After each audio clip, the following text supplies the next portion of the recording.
সবাইকে আবারও আমন্ত্রণ জানাচ্ছি হৃদিতা শেহরিনে। সাহিত্যের বিপুল ভাণ্ডার থেকে বাছাই করা কিছু মণিরত্ন নিয়ে সাজানো আমাদের এই নিয়মিত আয়োজন। হাই, আমি হৃদিতা। আপনাদের জন্য আজ থাকছে নারায়ণ গঙ্গোপাধ্যায়ের পঞ্চাননের কেনাকাটা।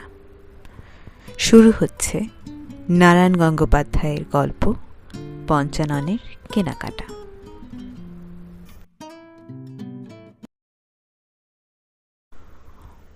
অনেক দিন পর গ্রামে এসেছি। কলকাতার ভিড় আর হট্টগোলের বাইরে এসে বেশ ভালোই লাগছিল। আরও ভালো লাগলো সেদিন বিকেলবেলা রাস্তায় বেরিয়ে, যখন পঞ্চাননের সঙ্গে দেখা হয়ে গেল। এক গাল হেসে পঞ্চানন বললে, কিরে পেলারাম, আছিস কেমন? ভালো আছি, তুই? আমিও খুব ভালো আছি। পঞ্চাননকে ভারী খুশি খুশি মনে হলো। বলল, জানিস, এখন আমি আর আগের মতন বোকা হাবা নই, খুব চালাক আর চটপটে হয়ে গেছি।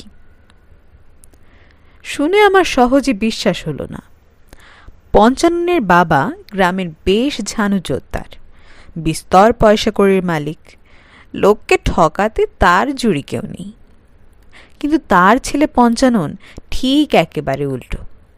সাদাসিধে ভালো মানুষ, বুদ্ধিশুদ্ধি নেই বললেই চলে। পাড়াগাঁয়ের স্কুলে পঞ্চানন আমার সঙ্গেই পড়ত, কিন্তু ক্লাস 5-এ উঠে সেই যে খুঁটি হয়ে বসল, সেখান থেকে তাকে নড়ায় কার সাধ্যি। 5বারের বার যখন অঙ্কে 6 আর ভূগোলে 7 পেলে, তখন পঞ্চাননের বাবা সরানন সর্দার ছেলের কান ধরে টানতে টানতে বাড়ি নিয়ে গেলেন। বললেন, আর পড়তে হবে না, গোমুখ্য কোথাকার, এখন তোকে গরুর গাড়ির গাড়োয়ান করে দিই, বলদের ন্যাচ টেনে টেনে হ্যাট হ্যাট হ্যাট হ্যাট করে গাড়ি চালাবি। অবশ্য শেষ পর্যন্ত পঞ্চাননকে আর গাড়োয়ান হতে হয়নি। ঘরে বসে মার আদরে খেয়ে দিয়ে মোটা হয়েছে, আর পুকুরের মাছ সাবার করেছে ছিপ দিয়ে। আমি কলকাতা যাওয়ার আগ পর্যন্ত এই খবরটুকুই জানতাম, কিন্তু এই 7-8 বছরের ভেতরেই যে পঞ্চানন খুব চালাক আর চটপটে হয়ে গেছে, সেটা এইমাত্র তার মুখ থেকেই শুনতে পেলুম। খুশি হয়ে বললুম, সে তো বেশ কথা, চালাক হওয়াই তো উচিত, কিন্তু এখন এমন সেজে গুজে চলেছিস কোথায়? সে বললে, হাটে যাব, একটা গরু কিনতে হবে। তোর বাবা বিশ্বাস করে তোকে গরু কিনতে দিলেন? আরে বাবা তো এখন কেদার বদ্রি গেছে, ফিরতে আরও 1 মাস, অথচ গরুটা এক্ষুনি কেনা দরকার। আমি মাকে বুঝিয়ে সুঝিয়ে টাকা নিয়ে এসেছি। তুই যাবি আমার সঙ্গে হাটে? দেখবি আমার বুদ্ধি কিরকম চোখা হয়েছে আজকাল, তাক লাগিয়ে দেব। আমি রাজি হয়ে গেলাম। কলকাতার ভিড় আমার পছন্দ হয় না, কিন্তু পাড়াগাঁয়ের হাট আমার এখনও ভাল লাগে। সেখানে এখনও ভালুক নাচ দেখা যায়, সেখানে টাটকা পদ্ম পাতার উপর গরম জিলিপি কিনে খেলে আর স্বাদ মুখে লেগে থাকে। তাছাড়াও পঞ্চাননের বুদ্ধির তোড়টা জানবার জন্য আমার বড় কৌতূহল হলো। দুজনে চলতে লাগলুম। হাট দূরে নয়, গ্রামের সামান্য বাইরেই।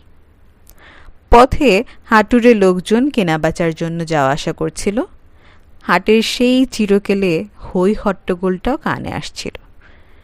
মনের আনন্দে কথা বলতে লাগলো পঞ্চানন। জানিস, আমাদের নায়েব মশাই বাবার উপরেও 1 কাঠি, খালি মাকে বোঝাচ্ছে, দাদাবাবু ভালো মানুষ, গরু চিনতে পারবি না, হয়তো একটা মরখেকো গায়ে কিংবা একটা কুচওয়ালা শাড়ি কেউ গুছিয়ে দেবে, তার চাইতে আমি গিয়ে গরুটা কিনে আনি। সেই সব শুনে আমি রাগ করে বললুম, হয় আমায় হাটে যেতে দিতে হবে, নইলে হাঙ্গার স্ট্রাইক। মা বললে, তবে নায়েব মশাইয়ের সঙ্গে যাক। আমি বললুম, হাঙ্গার স্ট্রাইক। মা বললে, নিদিন সঙ্গে একটা চাকর। বললুম, তাতেও হাঙ্গার স্ট্রাইক। তখন মা আর কি করে, বাধ্য হয়ে বললে, আচ্ছা বাছা, তুই যা তাহলে, কিন্তু ঠকে আসিস নি যেন, নইলে তোর বাপ ফিরে এসে যাচ্ছে তাই কাণ্ড করে বসবে। বললুম, তুমি তো জানো না মা, আমি কিরকম চালাক হয়ে গেছি আজকাল। তুমি তো তুমি, হুম, বাবা শুদ্ধ তাজ্জব বনে যাবে। আমি বললুম, তাজ্জব লাগাবি কি করে? পঞ্চানন বললে, খুব সোজা। মা আমাকে 200 টাকা দিয়েছে। মোটামুটি একটা ভালো গরুর আজকাল এরকমই দাম, কিন্তু এই টাকায় আমি কেবল একটা ভালো গরু কিনব না, আরো অনেক কিছু কিনব। কি করে কিনবি? আমি আশ্চর্য হয়ে জানতে চাইলুম। হুম, সেটাই তো আমার কায়দা। পঞ্চানন চোখ টিপল। এখন বলবো না, আস্তে আস্তে দেখতে পাবি। কিন্তু তোকে একটা রিকোয়েস্ট আছে পেলা, যা করব শুধু দেখে যাবি, কোনো কমেন্ট করবি না। তুই তো আজকাল কলকাতিয়া হয়ে গেছিস, পাড়া গায়ের হালচাল কিচ্ছু জানিস না। তোকে কলকাতার বুঝতে পারলে লোকগুলো আমাকেও ঠকাতে চেষ্টা করবে। কাজেই একদম স্পিকটি নট। আমি যা করব তাই দেখে যাবি কেবল। রাজি? পঞ্চাননের মুরব্বিয়ানা দেখে আমার রাগ হয়ে গেল। একসময় যার মাথায় ঠুকতে গেলে গজাল পর্যন্ত ভোঁতা হয়ে যেত, এই 7-8 বছরের মধ্যেই তার মাথাটা একেবারে বুদ্ধির হাঁড়ি হয়ে গেল। কিন্তু আমি আর কথা বাড়ালুম না, দেখাই যাক না ওর তোর কদ্দূর। বললুম, ঠিক আছে, আমি একদম বোবা হয়েই থাকব। তাই থাকবি। পঞ্চানন হি হি করে হাসল। জানিস তো বেলা, বোবার শত্রু নেই। পৌঁছানো তো গেল হাটে। আলু, কুমড়ো, বেগুন, মানকচু, ঢেঁড়স পেরিয়ে একেবারে গোহাটায়। লাল গরু, সাদা গরু, কালো গরু, লাল কালো, সাদা কালো, লাল কালো সাদা গরু সব মিলিয়ে একেবারে গোময়। আর স্তম্ভিত হয়ে এসব দেখতে গিয়ে একতাল কাঁচা গোময়, মানে যাকে সোজা বাংলায় গোবর বলে, তারই ভেতর প্রায় গোড়ালি পর্যন্ত ডুবে গেল আমার পা। আরে রামো রামো! চুপ করে থাকবো কথা দিয়েও চুপ করে থাকা গেল না। পায়ের জুতোটা একেবারে নতুন। ইস, কি বিচ্ছিরি গোবর! আমি লাফাতে লাগলুম। গোহাটায় গোবর থাকবে না তো কি রাবড়ি থাকবে? পঞ্চানন বিরক্ত। থাকলে ক্ষতি কি? গোবর আর রাবড়ি দুটোই তো গরুর পেট থেকেই আসে। আহা, তা আসুক, তুই আর বাজে বকিসনি পেলা। আমাকে গরু কিনতে দে। কেন না গরু, যা খুশি কেন, কিন্তু আমি আর এর মধ্যে নেই। ইহ, কি বাজে গন্ধ চারিদিকে। এরই মধ্যে ঠিক আমার সামনেই বেশ সন্দেহজনক একজোড়া বড় সাইজের শিং চোখে পড়ল। আমি আর দাঁড়ালুম না, বললুম, আমি বরং গোহাটার বাইরে অপেক্ষা করছি, তুই গরু কিনে চলে আয়। পঞ্চানন একটু দুঃখ পেল বলে মনে হলো। সে কিরকম বুদ্ধি খাটিয়ে সস্তায় গরু কিনবে সেইটে আমাকে দেখাবার একটা গভীর বাসনা ছিল তার। কিন্তু আমি বাবা ওর মধ্যে নেই। আর একবার গোবরে পা পড়লে ওই নতুন জুতো জোড়ার মায়া আমায় ছাড়তে হবে। আর তাছাড়া ওই শিংজোড়া, না বাবা। পঞ্চানন অভিমানের সুরে বললে, আচ্ছা যা, কিন্তু আমাকে ফেলে চলে যাসনি যেন, আমি এক্ষুনি আসছি। আমি বেরিয়ে এসে একটা গর্তের বৃষ্টির জলে জুতোটা ধুয়ে নিলুম। তারপর দাঁড়িয়ে দেখতে লাগলুম একজন লোক কিরকম বক্তৃতা দিয়ে দাঁতের মাজন বিক্রি করছে। সমানে গাল ফুলিয়ে বলিয়া যাচ্ছে, এই শাহানশাহ মাজন একবার ব্যবহার করে দেখুন, দাঁত মুক্তোর মতো ধপধপ করবে। একজন ফোড়ন কেটে বললে, অত যে বক্তিমে দিচ্ছ, তোমার নিজের দাঁত অমন কুটকুটে কালো কেন হে? আপনাদের শিক্ষা দেবার জন্য। মাজনওয়ালাও হার মানবার পাত্র নয়। আমি শাহানশাহ মাজন ব্যবহার করিনি বলেই আমার দাঁতের এই দশা। এই দেখে আপনারা হুঁশিয়ার হয়ে যান এবং ঝট করে 1 কৌটো মাজন কিনে ফেলুন। লোকে তাই শুনে আরো ঠাট্টা করতে লাগলো। 2-1 আমার মাজন কিনেও ফেলল। দাঁড়িয়ে দাঁড়িয়ে এসব দেখছি, হঠাৎ পঞ্চাননের আগমন। দেখেছিস, কিনে ফেলেছি গরু। দেখলুম সেই শিংওয়ালা কালো গরুটাকেই দড়ি ধরে টানতে টানতে নিয়ে এসেছে। ছেলেবেলায় একবার ওই রকম চেহারার একটা গরু আমাকে গুতিয়ে ফেলে দিয়েছিল। সেই থেকে শিং দেখলেই আমার প্রাণ চমকে ওঠে। আমি লাফিয়ে পেছিয়ে গেলুম দুহাত। আহা, ঘাবড়াচ্ছিস কেন? খুব লক্ষ্মী গরু, কিচ্ছু বলবে না, আর দিনে 2 সের করে দুধ দেবে। তা বেশ, তো তোদের বাড়িতে গিয়ে দুধ খেয়ে আসবো। দুধ তো আর কাউকে গুতোয় না, কিন্তু শিঙেল গরুর কাছাকাছি আমি যাচ্ছি না ভাই, আমার ভয় করে। ভয় করে? তুই একটা কাওয়ার্ড।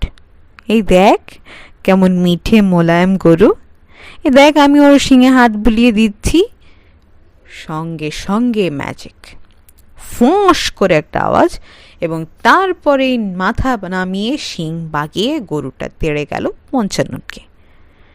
বাপ রে বাপ বলে 7 হাত ছিটকে গেল পঞ্চানন, আর আমি ততক্ষণে একেবারে হাটের বাইরে।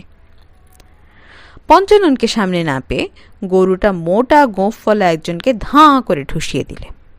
সে গায়ের চাষা ভুষো জোয়ান মানুষ, পাল্টা ঠাঁই করে একটা চাটি বসিয়ে দিলে গরুকে, তারপর চট করে দড়ি ধরে সেটাকে হাটের একটা চালার খুঁটির সঙ্গে কষে বেঁধে ফেললে। কার গরু হে? এমন মারকুটে গরুখানা কোন বেয়াক্কেল এখানে নিয়ে এলো? গুটি গুটি এগিয়ে গেল পঞ্চানন, আমিও নিরাপদ দূরত্ব বজায় রেখে। আমি এক্ষুনি কিনেছি ওটাকে, আমতা আমতা করে গরুর মালিকানা ঘোষণা করল পঞ্চানন। কত দিয়ে? 200। 2 সের দুধ দেবে বলেছে।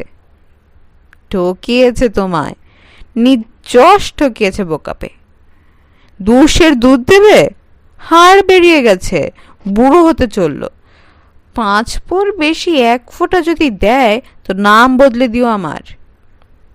লোকটার নামই যখন জানা নেই, তখন কি করে পঞ্চানন সেটা বদলে দেবে আমি বুঝতে পারলুম না। কিন্তু পঞ্চাননকে কথা দিয়েছি আমি চুপ করে থাকব, তাই চুপ করে সব দেখতে লাগলুম। গুঁফো লোকটা আবার বললে, আমিও তো গরু কিনতে এসেছি, কিন্তু এমন বাজে গরুর জন্য যদি 125 টাকার বেশি দিই তাহলে আমি 1 নম্বরের হাবারাম। শুনে জলে ফেলা মুড়ির মতো মিয়ে গেল পঞ্চানন। তাহলে আমি ঠকেছি? আলবাত। আমি যদি 130 টাকা এটা বেচে দিই আপনি কিনবেন? আমি প্রতিবাদ করতে গেলুম, কি হচ্ছে পঞ্চানন, 200 টাকায় কিনে? কিন্তু পঞ্চানন তক্ষুনি চোখ টিপে আমায় বারণ করলে, বুঝিয়ে দিলে ও এখন বুদ্ধি খাটাচ্ছে, আমি যেন কথা বলে বাগড়া না দিই। ঠিক আছে, ও বুদ্ধি খাটাক তবে। পঞ্চানন আবার গলা চড়িয়ে বললে, কিনবেন আপনি 130 টাকায়? লোকটা মোটা গোফে একবার তা দিয়ে নিলেন, বললে, তা এত করে যখন বলছো, ভদ্রলোকের ছেলে, নি 5 টাকা লোকসান হলো, যাকে ও তোমায় সন্দেশ খেতে দিলুম। পঞ্চানন গুনে গুনে 130 টাকা পেয়ে গেল। লোকটা খুঁটি থেকে গরুটাকে খুলে নিয়ে গালে আরেকটা চাটি মেরে বলল, যা এখন আমার সঙ্গে বাড়িতে, ফের যদি ঢুসুতে চাইবি তো চড়িয়ে তোর চাবালি উড়িয়ে দেব। হ্যাঁ। লোকটা চলে যেতে আমি বললুম, পঞ্চানন, আমি তো ঠিক বুঝতে পারছি না, 130 টাকায় গরুটা বেচে দিয়ে। পঞ্চানন বললে, না বোঝার কি আছে শুনি, যে গরুর দাম 125 টাকার বেশি হয় না তাকে 130 টাকায় বেচে দিলুম, ফকটে কেমন 5 টাকা লাভ হয়ে গেল। এখন এই টাকায় একটার জায়গায় 2টো বাছুর কিনবো, বড় হয়ে তারা 2টো গরু হয়ে যাবে। কেমন বুদ্ধিখানা করেছি বলতো? এতক্ষণে আমি সবই দেখতে পেলুম, বুঝতে পারলুম সত্যিই আমার কথা বলবার কোনো দরকার নেই। পঞ্চানন আমার চেয়ে অনেক বেশি চালাক হয়ে গেছে, তার বুদ্ধির থই পাওয়া অন্তত আমার কর্ম নয়। পরের অংশটা একটু সংক্ষেপেই বলি। পঞ্চানন এবার গিয়ে 130 টাকায় 2টো বাছুর কিনে আনলো, কিন্তু হাটের লোক বোধহয় তাকে চিনে ফেলেছিল। গলায় কণ্ঠি পরা চিমসে মতন এগিয়ে এলো একজন। কত নিলে বাছুর জোড়া? 130। ঠকিয়েছে গো বাবু মশাই, অত টাকা দিয়ে কেউ কখনো বাছুর কেনে? 70 টাকার 1 পয়সা বেশি হয় না। কণ্ঠিওয়ালা পঞ্চাননকে পরিষ্কার বুঝিয়ে দিলে। পঞ্চানন তৎক্ষণাৎ 80 টাকায় বাছুর দুটো বেচে ফেলল।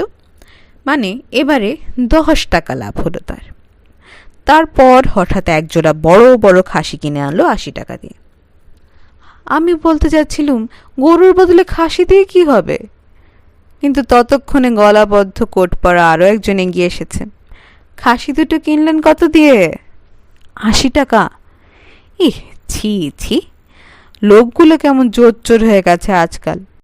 ধম্মকম্ম সব গোল্লায় গেছে, নইলে ভালো মানুষ পেয়ে এমন করে ঠকায়। এই যে কিছুতেই 30 টাকার 1 কড়াও বেশি হয় না। পঞ্চানন অবিলম্বে তাকে 35 টাকায় খাসি বেচে দিলে। আবার 5 টাকা লাভ হলো তার। আর 35 টাকা দিয়ে দুটো পাঁঠা নিয়ে এলো, পত্রপাঠ। কোত্থেকে দাঁড়িয়েওয়ালা একজন এসে বললে, 35 টাকায় দুটো এতটুকু পাঁঠা, 15 টাকার 1 পয়সা বেশি হলে, ইত্যাদি ইত্যাদি। পঞ্চানন 20 টাকায় দুটো পাঁঠা বেচল, আবার 5 টাকা লাভ। তারপর 10 টাকায় 1 জোড়া খরগোশ বেচে ফের 5 টাকা লাভ। 10 টাকায় দুটো হাঁস কিনে 4 টাকার বেশি দাম হয় না জেনে 5 টাকায় বেচে 1 টাকা লাভ। আর সর্বশেষ 5 টাকায় 1 জোড়া ছোট ছোট মুরগি। এবার আর কেউ বলতে এলো না যে পঞ্চানন ঠকেছে। বাজারে আর কোনো জানোয়ার ছিল না বলেই সম্ভব। বেলা পড়ে এসেছিল। পঞ্চাননের হাতে দড়িতে ঝুলানো মুরগি দুটো ক্যাঁ ক্যাঁ করে ডাকতে লাগলো। আর পঞ্চানন চলতে চলতে আমাকে বোঝাতে লাগলো, ব্যবসায়ী বুদ্ধিটা একবার দেখলি? 200 টাকায় গরু কিনলাম, দুটো বাছুর, দুটো খাসি, দুটো পাঁঠা, দুটো খরগোশ, দুটো হাঁস, 1 জোড়া মুরগিও কিনলাম। লাভটা দেখ। আমি বলছি তুই মনে মনে জুড়ে যা। গরুতে 5, বাছুরে 10, খাসিতে 5, পাঁঠায়। আমি আর জুড়তে পারছিলুম না, আমার মাথা ঘুরছিল। খুশিতে ডগমগ হয়ে পঞ্চানন বলতে লাগলো, অথচ বাবা ভাবে আমি 1 নম্বরের গাধা। নায়েব মশাই মনে করে আমি নিরেট বেকুব। কিন্তু তুই তো নিজের চোখেই দেখলি হাট শুদ্ধ লোককে আমি কেমন বোকা বানিয়ে দিলুম। সন্দেহ কি, হাট শুদ্ধ লোক একেবারে স্তম্ভিত হয়ে গেছে। আমি বললুম, কিন্তু ভাই গরু? দুত্তর গরু? গরু মানেই তো গুতিয়ে দেবে, ও সব ভারী বিচ্ছিরি। তার চাইতে মুরগি ঢের ভালো, দুধের বদলে ডিম দেবে। আর দুধ খেলে যা উপকার, ডিম খেলেও তো তাই। মোক্ষম যুক্তি। আমি কিছু বলতে যাচ্ছিলুম, কিন্তু এমন সময় দেখা গেল উল্টো দিক থেকে হন্তদন্ত হয়ে ছুটে আসছে একটা লোক। আমাদের সামনে এসে ঊর্ধ্বশ্বাসে থমকে দাঁড়ালো। লোকটা পঞ্চানন্দের চাকর। পঞ্চানন বললে, কিরে বিষ্ণু, অমন ছুটছিস কেন? বিষ্ণু মুখে ফেনা তুলে বললে, আমি বলছি দাদাবাবু, তুমি গরু ফরু কিনো না। কর্তাবাবুর কেদারপত্রে যাওয়া হয়নি, কি একটা মামলার তারিখ পড়েছে জেনে কলকাতা থেকেই ফিরে এসেছে। এক্ষুনি নেমেছে ট্রেন থেকে। আর যেই শুনেছে তুমি 200 টাকা নিয়ে গরু কিনতে হাটে এসেছো, অমনি খেপে গিয়ে একটা লাঠি নিয়ে বেরিয়ে পড়েছে। এদিকেই আসছে। এই এসে পড়লো বলে আমি আগ বাড়িয়ে তোমায় সাবধান করতে। পঞ্চানন কি করলো জানি না, আমি কিন্তু তৎক্ষণাৎ নতুন জুতোর মায়া কাটিয়ে বর্ষার জল কাদা ভরা মাঠে লাফিয়ে গিয়ে পড়ল। দুর্জন সংসর্গ ত্যায্য, হিতোপদেশ পড়া আছে আমার। আর কে না জানে, খেপে যাওয়া সরানন সর্দারের হাতের লাঠি গরুর শিঙের চাইতে অনেক বেশি মারাত্মক। শুনছিলেন নারায়ণ গঙ্গোপাধ্যায়ের গল্প পঞ্চাননের কেনাকাটা। আজকের জন্য এ পর্যন্তই। দেখা হচ্ছে নতুন কোনো গল্প নিয়ে। সে পর্যন্ত হৃদিতা শেহরিনের সাথেই থাকুন।